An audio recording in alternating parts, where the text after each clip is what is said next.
Hello, friends, and welcome to Jewels of Truth. My name is Daniel Fontenot, and welcome to this channel. And today I would like to speak about the subject of immigration in the United States and the Vatican's relation to that issue. So I'm going to read again from the book by Averell Manhattan entitled The Vatican-Moscow-Washington Alliance.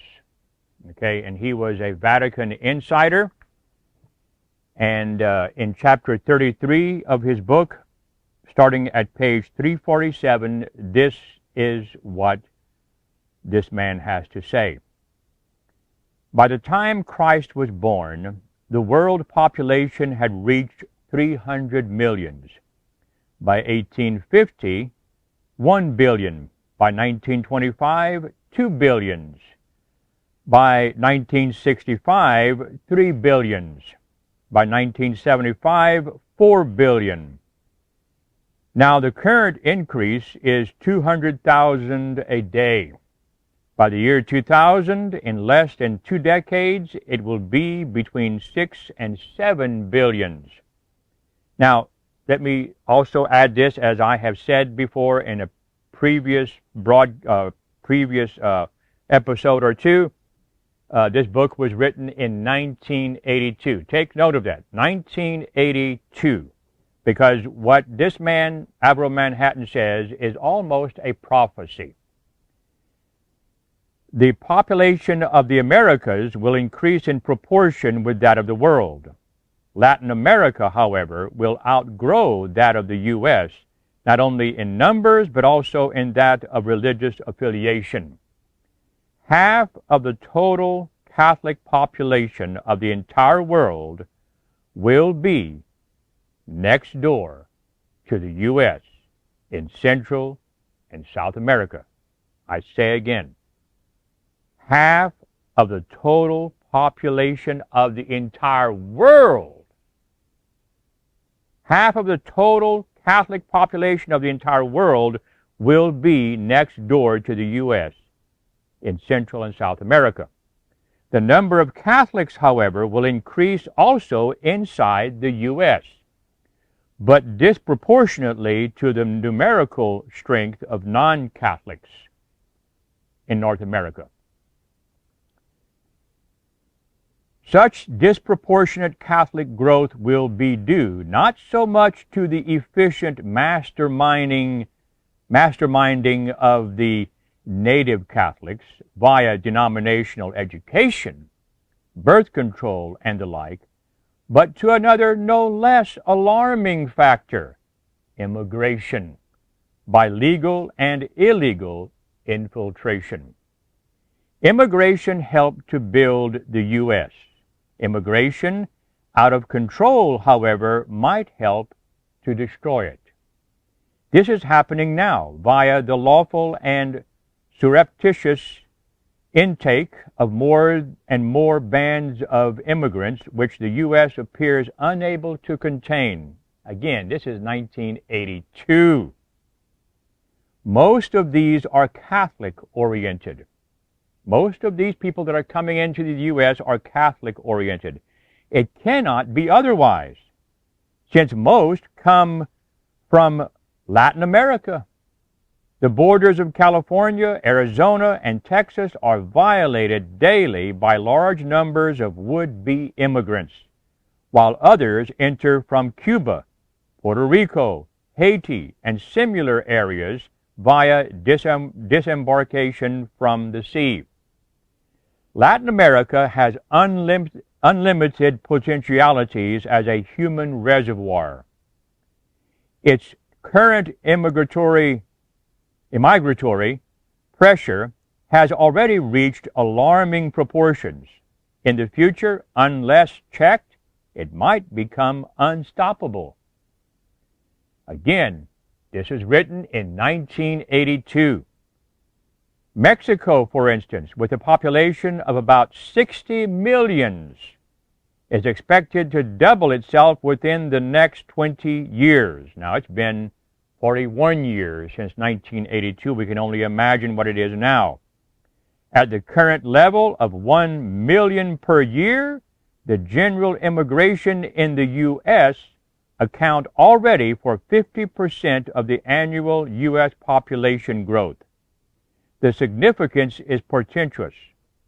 About 70 million more people to the U.S. population in less than 50 years. The Catholic-oriented intake within the general immigration, when added to the natural growth of U.S.-born Catholics, will disrupt the whole denominational pattern of traditional North American Protestantism. Now, let me stop here and comment on that, okay? And let me read the sentence again. The Catholic-oriented intake within the general immigration, when added to the natural growth of U.S.-born Catholics, will disrupt the whole denominational pattern of traditional North American Protestantism. Now, I'm going to make a statement that probably will upset a lot of people. And I don't mean to upset anybody, but this is the facts. The United States of America was meant to be a Protestant nation. I'm not saying that Protestantism should be the official religion. That's not what I'm saying at all. But in principle, its constitution is Protestant. Period. Now, when I say that, what I'm talking about is civil and religious freedom. Civil and religious freedom. We have that in our Constitution, especially the First Amendment. The Protestant reformers were the ones who started the idea, based on their Christian beliefs, their understanding of the Bible. They started Protestantism, and Protestantism is about individual liberty. It is about republicanism, civil and religious liberty. Without Protestantism, the United States of America would never, ever have come into existence. Catholicism, at its core, is diametrically opposed not only to Protestantism, but to our United States Constitution, even the Declaration of Independence. But let's go on. It will do even more, and once it has been coordinated with the pressure exerted from outside, it is by the Latin Catholic giant south of the border. The Catholic influence upon U.S. affairs will be irresistible. Let me read that again. It will do even more, and once it has been coordinated with the pressure exerted from outside, that is, by the Latin Catholic giant south of the border, the Catholic influence upon U.S. affairs will be irresistible. The potentialities of such massive internal and external Catholicity are staggering, from a radical alteration of the policies of the Americas to a general denominational de-establishment of the whole Western Hemisphere. The ultimate result of such shifting of the balance of denominational power will be that the ultimate arbitrator of the American continent will be no longer Washington, but the Vatican. And I have said before, and I will say again, the papacy is the Antichrist. The Pope is Antichrist. So you can read that statement another way, which will mean the same thing. The ultimate result of such shifting of the balance of denominational power will be that the ultimate arbitrator of the American continent will be no longer Washington, but the Antichrist. That would apply also to the U.S. itself, because a massive Catholic population within the U.S. borders would accelerate a further Catholicization of North American society. This would spell, beside the end of a Protestant-oriented culture, also the end of traditional North American liberalism. Now, what he means by liberalism, I'm not sure. The man is dead, but I don't believe he means liberalism like we think of it today. Okay? North American liberalism, meaning I think he's probably alluding to just plain freedom of conscience, freedom, civil and religious liberty.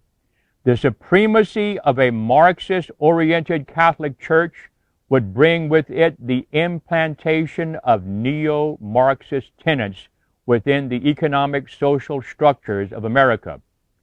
Chief among these would be the abolition of private property in accordance with the Marxist interpretation of the Gospels and the Catholic interpretation of Marx. The operational introduction of such neo-Marxist Catholicism would spell the total collapse of the U.S. as it is today. And let me say something again that I have said before on other episodes, other presentations, other videos. And, you know, the current president of the United States, what religious persuasion is he? We all know he is Catholic. Do you really believe that he is just doing this on his own volition and, you know, he has all kinds of influences. But I guarantee you, he is being influenced to a large degree by the Pope, who is the Antichrist. Okay, he has met at least once during his presidency with the Pope. Okay, and I don't doubt for a moment that he is being also directed by Jesuits who have historically infiltrated the governments of the nations. If the past be an indication of the future, then the prospect is ominous for the U.S. as well as for the whole of the American hemisphere, namely the ultimate subservience of U.S. Catholicism to the Vatican. The Vaticanization of the U.S. would dictate also the ideological allegiance of every U.S. Catholic, and with it, that of every non-Catholic individual, by persuasion if possible, by legislative coercion if resisted.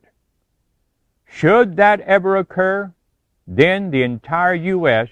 would become a Vatican domain. Notice the warning of Abraham Lincoln,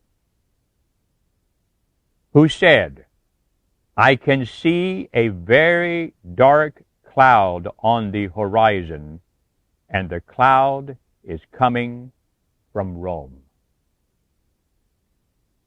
That prediction, that warning, when assessed against the potentiality of a U.S. Catholic domination, would prove to have been a prophecy rather than a warning. If you have not watched a previous presentation that I made, it's been a couple of videos or so ago, the Jesuits' involvement in the Civil War, I believe is the name of it. I would highly encourage all of you to go back and watch. I read in that video a warning from Abraham Lincoln for America. I hope you all go back and watch that and take notice and let it all sink in to your minds.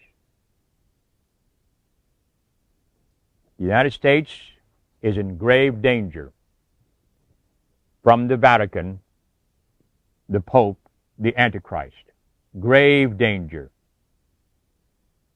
Americans need to awake and take warning. If you have agreed with this presentation, then by all means tap that like button and subscribe if you're not already subscribed. And if you have any comments or questions, then by all means you can place them at the bottom of this video in the comment section. And we thank you for joining us today at Jewels of Truth. Have a good day.